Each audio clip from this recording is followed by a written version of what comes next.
Okay, now that we're recording correctly, this week's training is on neuromarketing and the mindset related to emotional branding and emotional marketing. And what that means is there's a whole data research and development departments in big major companies that have done massive research on the brain to understand why people want to buy. So if you've ever felt really attracted to someone, their content really speaks to you, or a commercial like an Apple commercial, a Coca-Cola commercial, a Dove commercial that really speaks to you, there's a lot of research to why it's like that. And a lot of the digital marketers on the internet know that as well. And they incorporate these power words and these trigger words into their marketing to understand, to hit people's pain points, right? So this will kind of tie into people's stories as well and the mindset around that as well. So like if you have a certain pain point, you've been really broke for years and you're a mom and you have a lot of this guilt. There's certain words that are going to hit your pain points and make you want to buy more than others. And it's simple words like there's, like for example, when you're making a commercial or you're making a digital product content using words like free, exclusive, what is it? I have a whole thing down here. They're going to make your brain light up. Secret, result, safe, proven, discover, all these words, limited, easy, all these words are tied around neuromarketing that they say that you can incorporate really smoothly when you're making your content, right? But that also goes into your story and knowing who you're talking to. And the mindset around this is if you don't know who you are or what you want or what makes you thrive and what makes your clock tick, then it's going to be very hard for you to figure out your people and how to connect with them directly. So they always tell you, speak to your past self, right? But if your past self didn't get the results from this, and you've got to make sure what your solution is what's giving your past self that result. So, for example, for me, I've been on an extreme healing journey.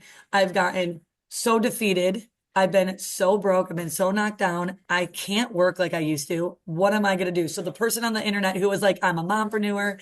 I'm able to be with my kids and heal my body. She was using all these certain emotional branding words that spoke really well to me. So I was extremely engaged. There's something called a buyer's journey.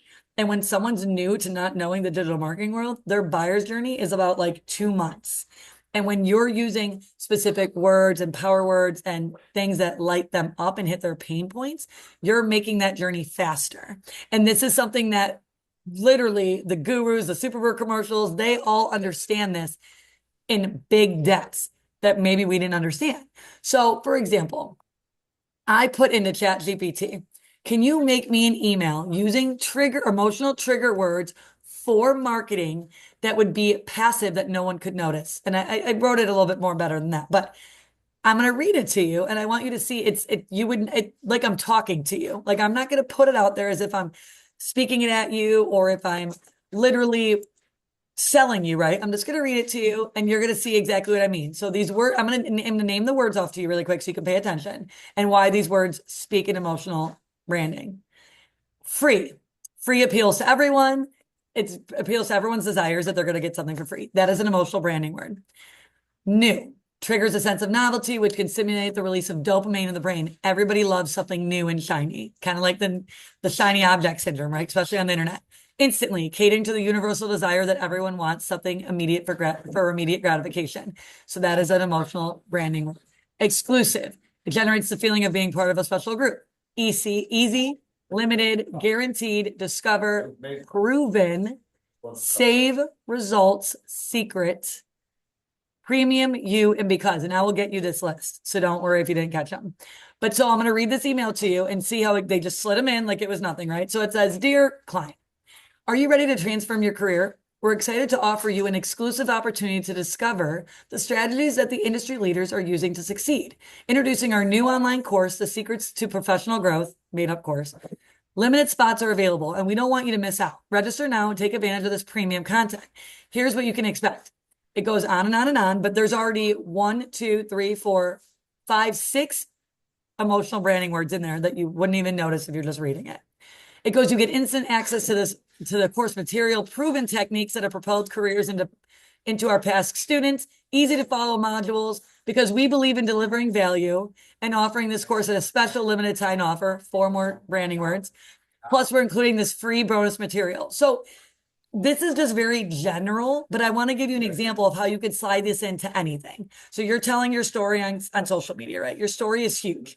You need to master storytelling. If you haven't gone into that training inside of the Legacy Builders program, if that's the one you're in, I would definitely do so because she's going to help you take your really long story that might have 3 stories in it and make it into a smaller story, hitting the most important parts, but still gathering little parts of the other ones that might matter, but you don't push on them as much. And she's also going to show you how you're going to talk really fast in certain parts and then slow it down in those emotional parts. And that has to do with emotional branding as well and neuromarketing because you get past the really quick parts that like we're hearing you, but then you get into that.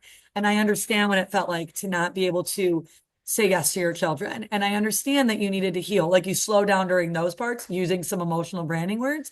And then you speed up again when you're trying to just go through this taught me this taught me that, this taught me this. And it teaches you the real understanding of storytelling. And it all goes back to mindset though. If you don't believe you can be at a certain level of success, your brain will stop you every time.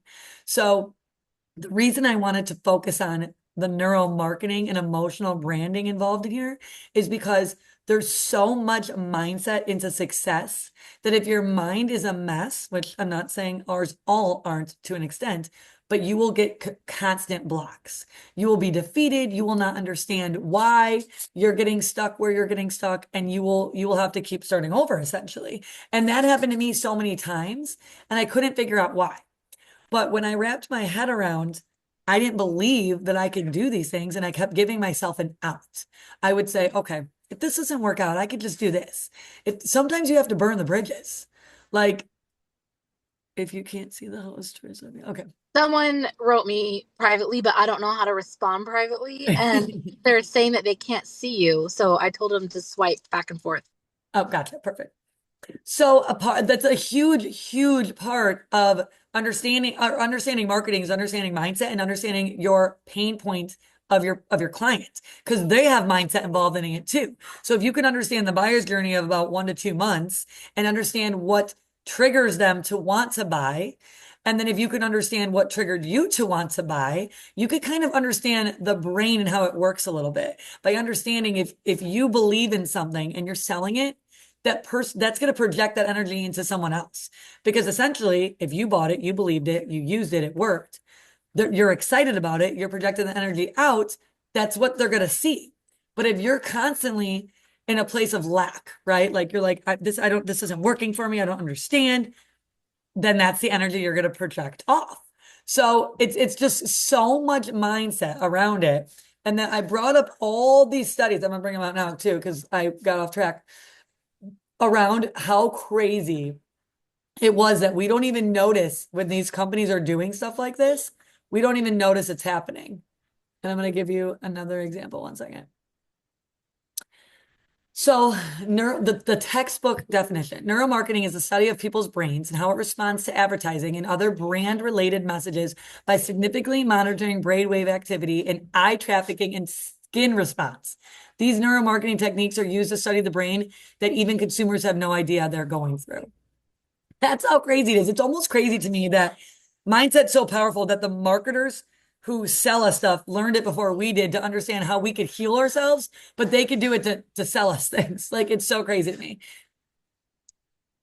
And Apple uses it as in our phones. Like they use it by collecting data in our phones and releasing it to their market research to companies and processing it into their commercials and stuff. Like it's so nuts to me. So based on understanding what people like and want, which takes you back to your story. So what Michelle does in some of the legacy programs is she goes back and asks you like a monstrosity of questions. And when she does it, she layers them. And we call it like in my world, it's literally question stacking, mindset question stacking. It's going to go, okay, well, what made you want to buy? And you're going to answer it. Okay, why did that make you want to buy it? And you're going to answer it. And then you're going to go, what did you feel when you wanted to buy this? And you're going to answer that question. And you're going to go 7 layers deep until you get down to like the core. And it might be something like, I felt like such a failure all these years because I haven't had any money and I can't do this. And I finally decided it was my time. But you answered the question the first time, that wasn't your answer. And then you keep wording it. You do about 7 times. Like literally, you ask why. Then you go, well, why did you do that? Well, how did you feel when you did that? well, what solution did you think it was going to give you? And you keep going and you'll get down to that pain point of what you really felt. And when you get to that pain point of what you really felt, you can base your story around that and you're going to attract the same people that you were, the same people who are feeling the same way you were. So I wanted to give you guys that information about how it works with the brain and how you can use these certain words. I have a whole list I'm going to give you of power words, emotional branding words. There's also a negative way you can use it too, and it's not always the best, but when you're going to use some of the words that are emotional branding words, there is also ones that you can use that they're called negative ones because it kind of gives fear. And so if you're getting, you want to bring them into their emotional state sometimes. And when you're bringing someone into an emotional state, it's rough, but it makes them get uneasy and want to make a change. So another way they use neuromarketing is to give them those feelings again.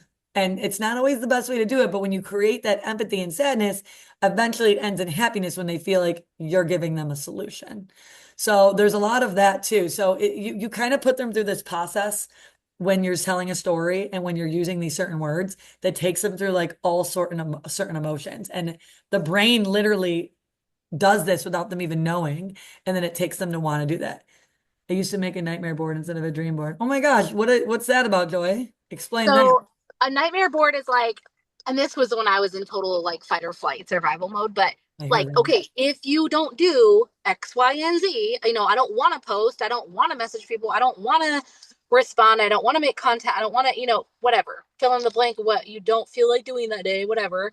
But I would be like, okay, I have to do this because if I don't, this will happen. And so I made like a very visual nightmare board for 2 years in a row Wow. in 2017 and 2018. Like if I stayed in the marriage that I was in, I was, gonna crumble. Like it wouldn't have been good. If I stayed in the state that I was in, I couldn't afford it financially. It was like a really expensive state. If I, didn't do this and didn't do that, this could potentially happen. And I wasn't necessarily claiming like this horrible, Right, but it thing was would just happen, but making you see the bigger picture. yeah, Well, like if you don't show up for yourself, you're gonna be working in a restaurant the rest of your life, like on food stamps. but it's the truth though, because that makes sense why it works for you. And you didn't even see a lot of people do stuff that neuromarketing is based around without even knowing they're doing it. So by giving yourself the end result and showing you what it would look like if you stayed still, you put yourself through several different emotions and led you to push through it, guiding you to a solution. Yeah, I mean, I looked at it like I would tell my child, like, "Hey, you can't drink and drive when you become an adult. Like, you're gonna hurt someone, or you can't, do this. You can't hang out with the wrong crowd. And then we as adults, like, we don't get on ourselves enough, and it's like we need to be aware of our bad habits and our, no offense, but our piss poor excuses. Like, we have to start advocating for our futures and ourselves and showing up differently, or we're just gonna be on the hamster wheel the rest of our life. Right. And that's totally like that takes you to the point of where, like, I do habit stacking. Habit stacking is a really good one for someone who's really new to this world and it feels a little overwhelming, or you feel like, oh my gosh, Joy, how could I even do what you're doing? That's so overwhelming, right? So you would do something like habit stacking where you're just going to add one habit to your day for a week. And then you add the second habit to your day, like based on something you're already doing. Say you get up and every day you wash your face. That's your thing. And say your new habit, I'm just giving examples, is taking a vitamin. You're going to put your vitamins right next to your face wash. And now you're going to do that until it's a habit.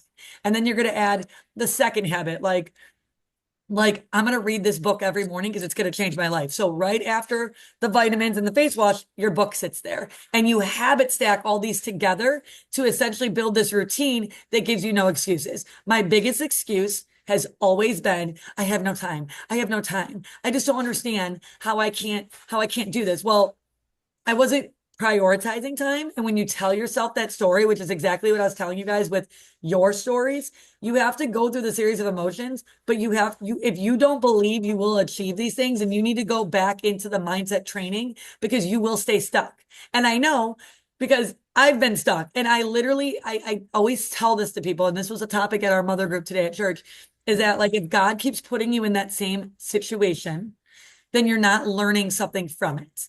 I don't know what you need to learn, but you need to learn something or you wouldn't still be in that situation. So it's almost like you remain there. And he repeats remain in this one verse like 26 times. And it's because he's trying to tell you something. When any author repeats themselves over and over again, they're specifically trying to show you something. So, like, I always go back to biblical because in the Bible, he repeats this in a certain verse that says to pretty much come to him, all that are worried or weary, and give him your stress, and then remain in that space until you pretty much learn your lesson when you break it down. So, I think it was John 5:15 or something. In general, if you are stuck and you're not going forward, you have to break through what your mindset is around that.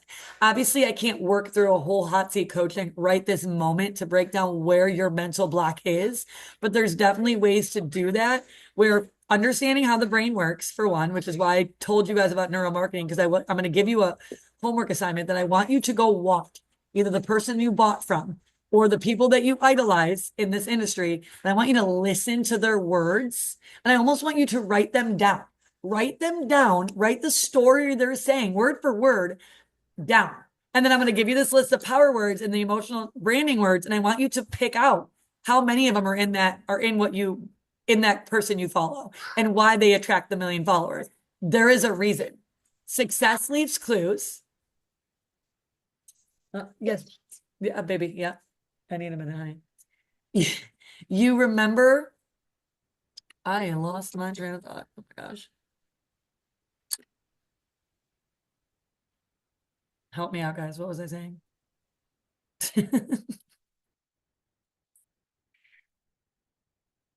Oh yeah. So you're gonna write down all your words in whoever sold you or whoever you watch in the industry. You want to pick one video and write down their words. I bet you there's like 15 power words, emotional branding words in there because it's so important to understand the brain and how it works. And if you're not even able to comprehend that part, you got to go back to, okay, your 7 layer questions, I call them. When you keep asking the same question in different form 7 times, the real answer is going to come out. And if you reflect on that, because you're going to do this in journaling, you're going to write down what you heard in that person, take a mental note of how many emotional words were used in those stories, try to incorporate them in your stories. And then you're going to go down into that 7 layer question I gave you guys earlier about what made you buy? Why did it make you buy? Why did you feel that way when you bought? What did you feel it was going to solve? You're going to write like a 7 layer question until you get to your real answer. And more than likely, it has nothing to do with your first answer. It gets real deep. And I've seen this done to Dean Graziano on a Tony Robbins live, and he literally cried. He literally started crying. He's like one of the number one coaches in like the world. And he started crying because he was like, oh my gosh, I didn't even realize that was my true answer because our mind puts these blocks up. That's why they did neuromarketing and did research with MRIs because our brains, our subconscious brains, were the ones that are controlling that response. It wasn't our conscious brain. It's not the brain that you're hearing and you're thinking. It's the one in the back that's lighting up when those words are triggered that's making you want to buy. So by understanding what could be blocking you and what could be hitting those pain points for you so well, you could then break through and be able to help other people with that same story. So I hope that makes sense because I feel like I bounced around on a couple topics, but in reality, they all tie into one and it all breaks down into understanding your mindset, understanding your client's mindset, and helping you break through to that to be able to tell a better story and to help more people. And there's so much more on neuromarketing and the neuroscience involving it that like I could be on this like all day because I did so much research around it. It was insane. And I'm such a dork that I was like reading all the studies done too, like in the years and the companies. And when I started to like realize what companies did this, I was like, oh my gosh, it's pretty much like the example. And I could show you guys this video. She does it. Michelle actually uses an example too. It's a Dove commercial. It's got nothing to do with Dove, but it hits every pain point of like a mom. It's talking about like her husband's overseas and she's taking care of this baby by herself. And she's all really upset because her husband never sees the baby because he only met him for like 11 days. And then like at the end of it, like Dove paid for the husband to come there as she's telling her story and it all ends in tears, right? But there was so much marketing around that story and understanding their clients' pain points that subconsciously they don't even know what's in Dove or if they even like it. But now every time they see the branding of Dove, they get a good feeling in the back of their head and it makes them want to buy. Not in the back of their head, but they're in the back of their brain. They get a good feeling and it makes them want to buy. Even though they have no idea about the product, what it even does, they just know the branding around it. So it's like real crazy. And they even have a study where they track the eyes that you're apparently our eyes do something when we're intrigued by something. Like it's just, I'm such a dork that it like intrigues me, but I just couldn't understand. Like I was at first like, what? How do they do this? And then I started realizing and I started watching all the gurus who intrigued me. And I'm like, huh. Yeah, they have their storytelling down. There's a really powerful language you want to make sure you're using, and there's words you want to stay away from. So when you're telling your story, you never want to tell someone you need what I have. No one likes to be told what to do. It gives you the opposite effect. Whenever you are selling someone, you want to use words like you might want to check out the blueprint if you're feeling the way I was feeling.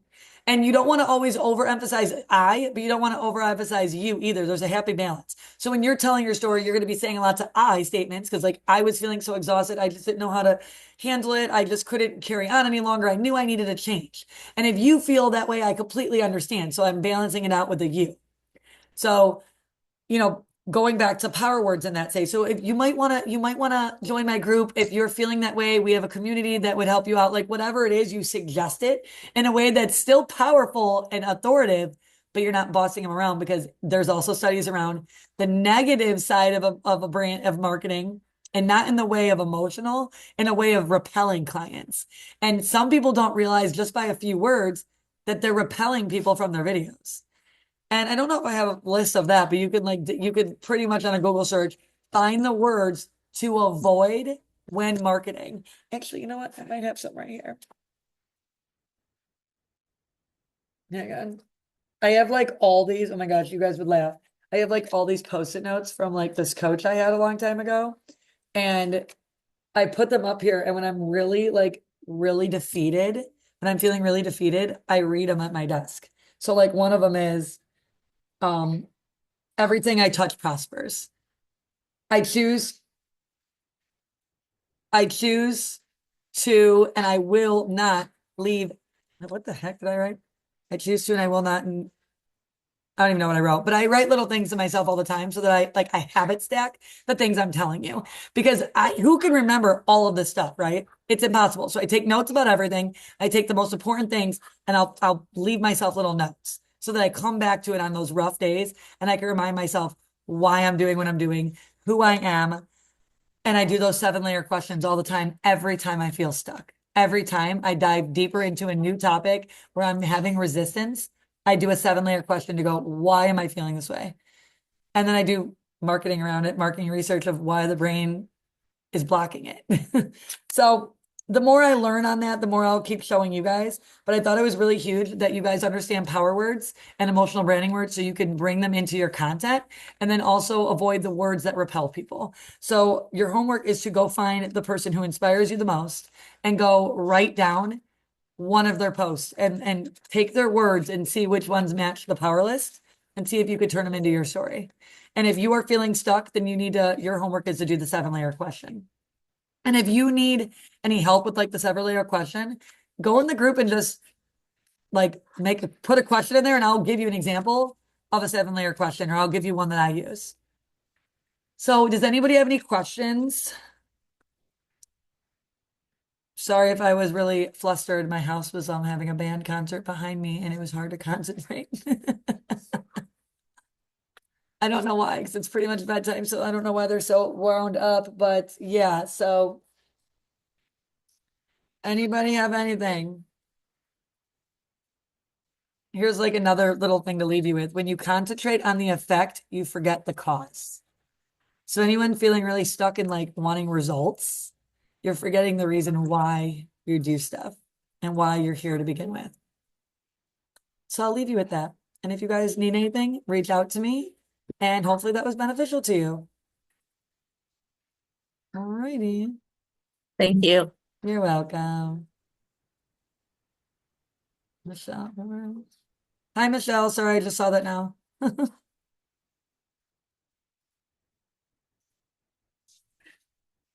All righty. I will end this in a second after I'm done recording.